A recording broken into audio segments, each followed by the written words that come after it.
Čaute. Tak dnes sme sa vydali do Fatranských pralesov, máme taký krátky stopovací deň a môžem povedať, že úspešný. Našli sme stopu rysa a teraz sme pri krásnej križovatke Vlčích stôp. Tu môžeme vidieť nádherné stopy a ďalej za mnou sú krásne chodničky vlkov, tak sa tešíme, že sú v našich fatranských lesoch stále aktívne vlky a nevieme sa dočkať, čo ešte dneska nájdeme. Sledujte nás a zažite s nami divočinu fatranskej prírody.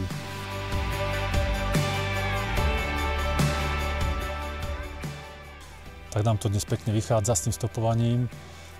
Presne s vlčími chodníkmi sa zlínajú medvedie stopy. Je to krásny zážitok, keď pozorujeme, ako tá príroda navzájom sa prelína. Môžeme tu pekne vidieť vlčie stopy a hneď na ne sa napájajú stopy medvedia hnedého. Vyzerá, že to je hodne veľký maco, tak máme rešpekt, otáčame sa a ideme naspäť, nebudeme ho to rušiť. Poďte s nami do prírody, poďte s nami zažiť divočinu.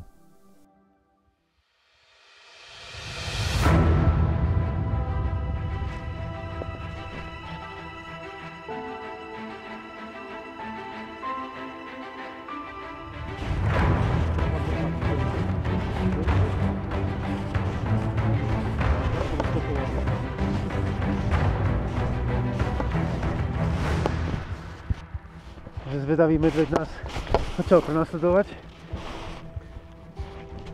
Takže bol to zážitok. Brutál. Narazili sme na čerstvé stopy medveďa, nie malého. A trošku sme sa zabudli pri stopovaní a kúsok pred nami, asi 50 metrov, bolo počuť šramot. Tak sme zbystreli a takticky sme odstúpili, opustili sme priestor.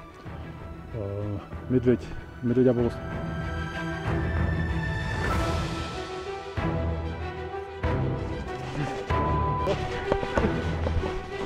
Ja začal stopovať, ale to je brutálne.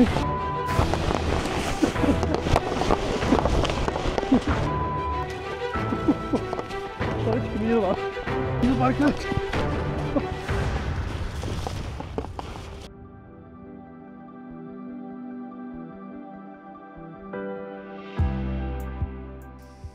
Pred malou chvíľočkou sme mali jeden veľmi zaujímavý zážitok. Stopovali sme vlka a medveďa v krásnom pralese Fatranských hôr. Úplne sme zabudli vnímať okolité zvuky a 50 metrov od nás sme zrazu začuli šramot a fúčanie. Zvolili sme taktický ústup, zistili sme, že tam nad nami je medveď, tak sme pomaly ustúpili a potom nižšie sme vlastne chceli urobiť takéto krátke videjko.